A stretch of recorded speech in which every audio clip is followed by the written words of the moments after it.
What up, though? Welcome back to the Mike Check Podcast. This is T Word. Happy Father's Day. Happy Father's Day. Happy Father's Day to all my bros out there raising these badass kids, doing great things. For those of you that follow me on Facebook, you might have seen the post I put out. Um, Basically saying, hey, some days, it's ain't no hood harder than fatherhood. You know what I mean? And that's one thing that we just got to stick by, stick to our guns, do what we know is right, do the lessons that we've learned, passing on to the kids and the children out there. So, and you never stop being a parent, no matter how grown they get, you still going to be a parent. So just stick to your guns and keep doing the right thing. But that being said, let's go ahead and get into some sports talk. And we got some good boxing that we could recap. It wasn't the most exciting weekend, but that's not to say that we didn't have some things just to kind of keep us entertained in this lull period as we get trudge forward into July and get into some really exciting fights. You got the undisputed champion in women's, Alicia Baumgardner. She's gonna be fighting next month. You got Spencer Crawford, Fulton Inouye. The schedule is starting to line up real tough for the rest of 2023. So this is just one of those weekends where it kind of pales in comparison to what we're going to be expecting over the next month or two. So it's kind of like we just watching just to watch. We're not expecting anything great, but I'd say that we did get a couple of shockers this weekend, especially on DAZN. And I think that it just goes to show that you could never overlook an opponent because you never know who's going to be that one that's going to give you the fight of your damn life, right? And we saw that on Saturday. I'm pulling up the schedule here. Let's see. So let's go ahead and start with DAZN. And we're going to start off with Ramla Ali. So she fought, her name is like Alejandra Guzman. She got a really long name. So I'm pulling it up on Boxing Showtimes. Go ahead and install that app if you guys are interested. It's a great way to keep track of what happened or what's going on in boxing. But let's see. You can even go back and look at previous fight cards. Okay, so you have Ramla Ali, and her opponent was Jalissa Alejandra Guzman. And when Guzman was coming to the ring, I was looking and I was like, man, she looked like a pretty big fighter. Now, this is at super featherweight. So this is like 130-ish, something like that. 126, somewhere in that range for women. But anyway, I was looking and I was like, she just looked like she was just a bigger frame person than Ramla Ali. And I get it. Fighters rehydrate, the night before and then the day of the fight. So if you weigh in at a particular weight, let's say 122, 126, what have you, by the time you get to the ring after the weigh-in, you might be like almost 140, just depending on your build. And this lady had a really, really solid build. And she was giving Ali hell from the beginning. Now, she only had 12 fights. She was 12-2-2, so she had 16 fights. I'm sorry. But she had 6 KOs in those 12 victories. So that told you she could crack. And she got right in there, and she was giving Ramla Ali smoke from the first round. And you look at it and you go, well, okay, Ramla Ali looked rough in her previous outing. And then in this one, it was just, she never could get on her horse. She never could get it going. And when she did try and box her opponent, she was successful, but it was in such small spurts that she never could sustain any offense. And then she's getting cracked by somebody who has submitting her gloves. So when you start to think about the impact of that, you're boxing, and then your opponent just comes in and she's cracking you with everything she's got, and she's hitting you flush.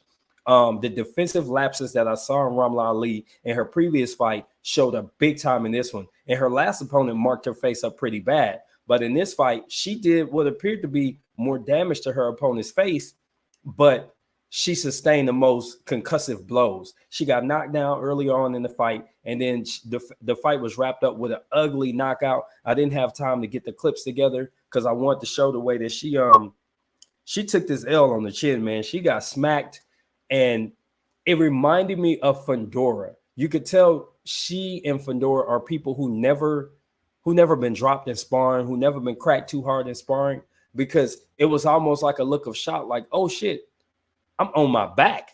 Like, how'd I get here? Like, it wasn't like The blow did it. It was the moment that shocked him.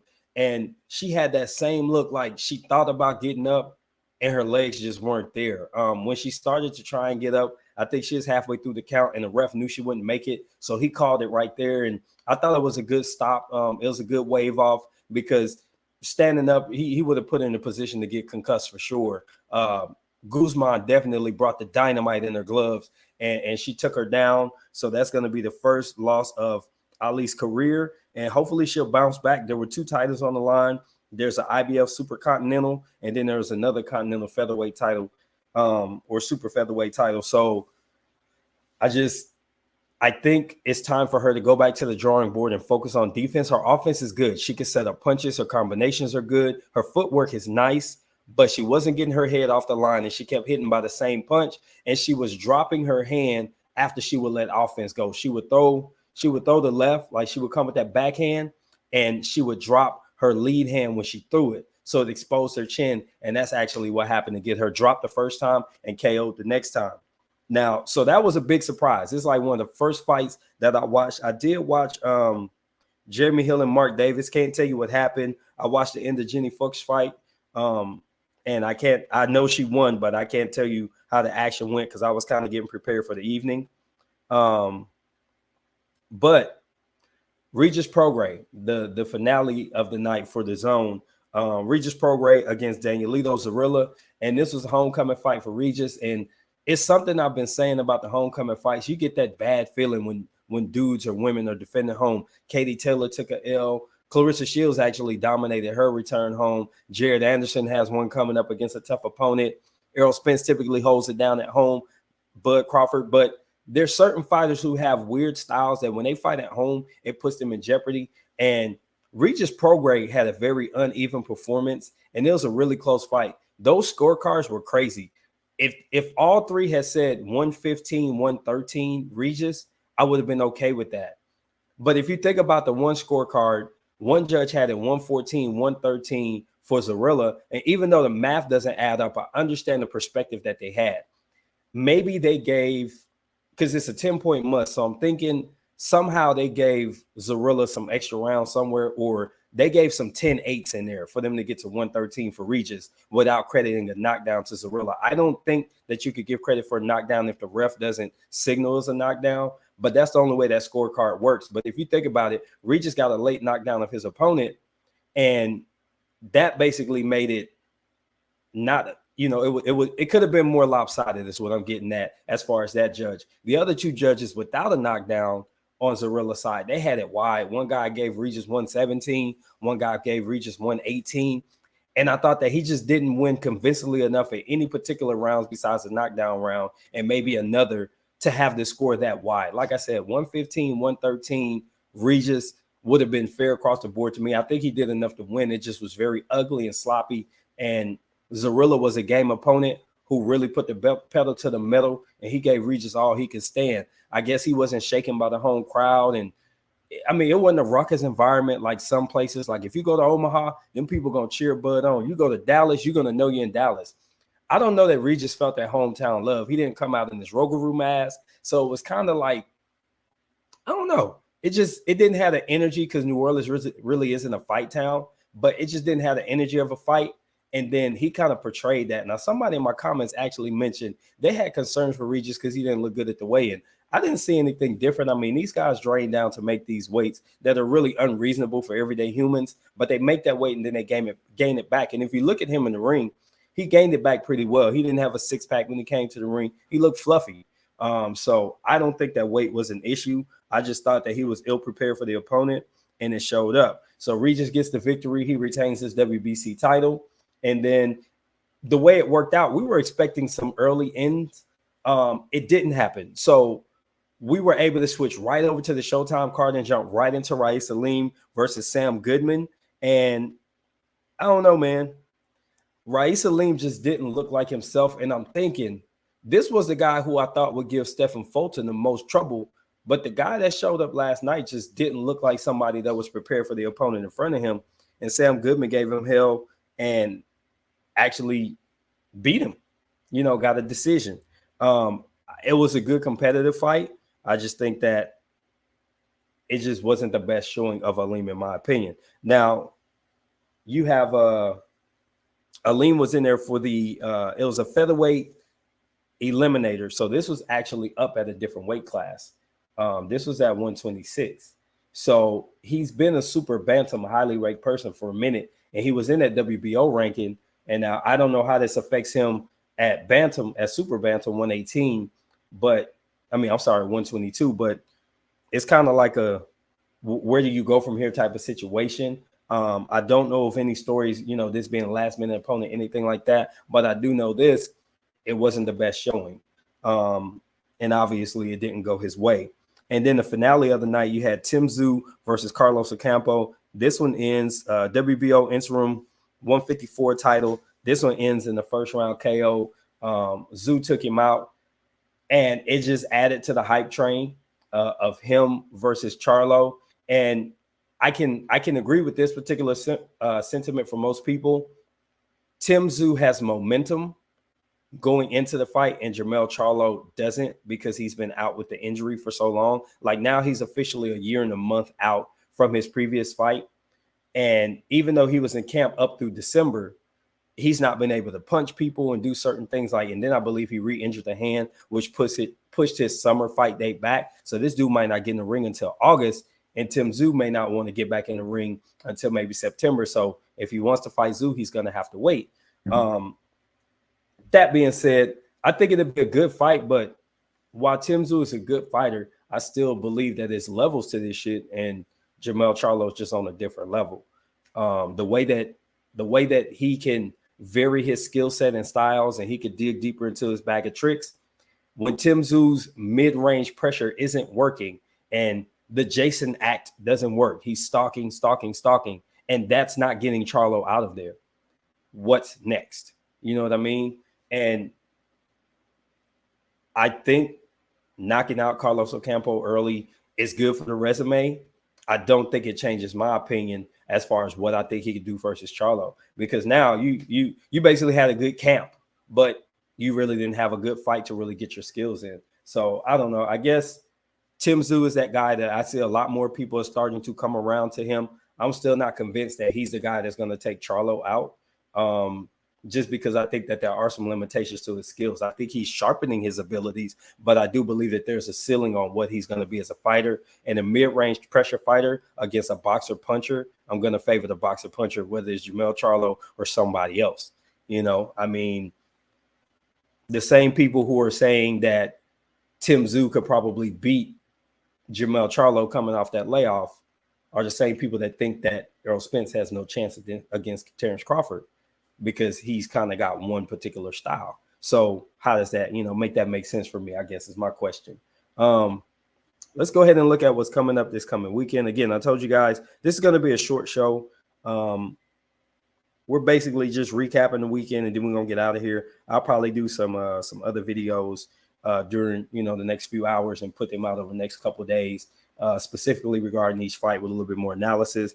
But just wanted to jump on the live stream and recap with you guys, see if anybody had comments and concerns they want to address as well. Also, if you're out there listening, please share this video with a friend and get them to subscribe. We're at 469 subscribers. We're approximately 31 away from 500, and 500 allows us to create memberships on our channel. We can also begin to accept super chats and things like that. So it will create a way for you to support the channel with your views, your comments, your input, as well as your dollars, if you choose to do so. Even if you don't, we still want you here, but that is another way to show support for the channel. So if we could get to 500, we will be able to provide that with super chat, super thanks, memberships, and etc.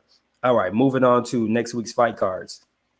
So you've got Adames versus Julian Williams are going to be on Showtime, and I don't know, man, this should be a really good scrap. I'm already picking Adames by KO. I think Adames by destruction is a good bet. But you got J-Rock at 28-3-1 with 16 KOs, and Adames 22-1 with 17 KOs. And they're going to be at the Armory. So this is the favorite place of David Morrell. We're going to go ahead and see J-Rock, see if he could get on track against Adames. The Keggy in the building, what's happening? Hey, appreciate you popping in, fam. Thank you for coming through. We're doing a quick little stream, just recapping the weekend's boxing. Did you get to catch any of the fights at all? Okay, that's an interesting take. We can stop and talk about that for a minute. So you're saying that Prograis not going to last once all the guys move to 140. So in particular, who specifically do you have concerns about with Prograis at 140? Because keep in mind, I typically don't favor guys moving up because they're fighting people that have already acclimated to the weight class.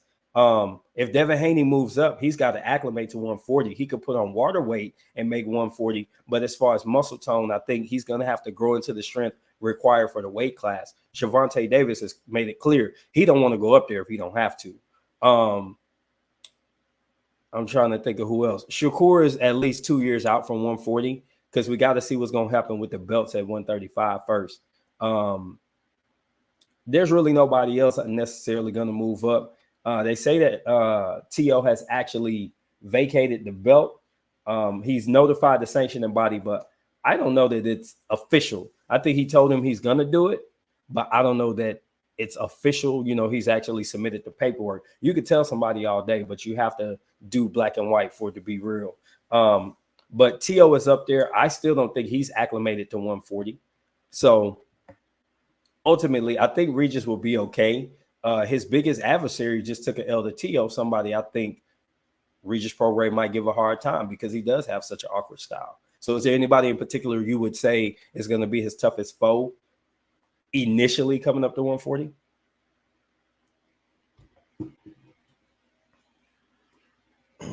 I'll give you a chance to reply to that. Let's go ahead and talk about this this card coming up, though. So you've got, here's how the card opens. Fernando Martinez versus Jay Bornea. This is a junior bantamweight. So this is going to be like 115. And then you've got 154 Erickson Lubin versus Luis Arias. Erickson Lubin getting back in the ring is going to be fun. I'm real interested in checking that out. I think he's a really good fighter. You know, they rushed him to get him in there with Charlo, and it kind of backfired on him. But I'm definitely interested to see what he's got to show, since this will be his first fight since getting lumped up by Fundora. And I thought he made a good showing for himself in that fight. He didn't come out and just whoop ass, but he dropped Fundora. He stood in the pocket and worked with him. And, you know, since Fundora kind of gives up his arm length anyway, Lubin was able to be inside and gave him trouble. And then you could see that blueprint that Lubin used on the inside, Mendoza was able to execute some of that, and he got Fundora up out of there. So I'm interested to see somebody that's more of a better size match, what Lubin's going to do. But again, Adames versus Julian Williams, I'm just feeling like J-Rock might get that dirt nap. You know, he might get KO'd. Adames is he's a unit, man. Like he can really crack. And I think that he has really good boxing skills. He moves around the ring really, really well. I think he applies intelligent pressure. He does throw combinations occasionally. Like he's a good mixture of boxer. I consider him more of a guy who overwhelms and kind of swarms his opponents, but at the same time, he can step back and counterpunch. You know, it's a good mixture of styles and skills that make Adames a formidable foe to me. And I don't know how many people out there saw it, but he got into a little sparring match with Bud Crawford, and he was catching Bud with some hot shit. Now, Bud just showed, you know, his levels, and he's just a better fighter. But Adames got his shot off too, and I thought that was a pretty cool thing to see. So that's one of the cards this coming weekend. The other card of note, let me see. Who we got? Oh, by the way, Tevin Farmer fights next weekend on a random card. He's going to fight Saturday at 7. So he's giving up on his fight with Mickey Bay. But anyway, the other card to talk about is going to be Edgar Berlanga is headlining a card against Jason Quigley on Saturday. And who else is on this card? Adam Kanaki. This is a heavyweight. He's a pretty good fighter. And honestly, let's see, Khalil Ko is on there. That's a light heavy. I think I've seen him fight before. That's kind of it. Like, if you're tuning in, it's for Berlanga only. And I don't know, Berlanga versus Quigley, it just doesn't move the needle. I guess this is just a fill-out fight just to get him online. You know what I mean?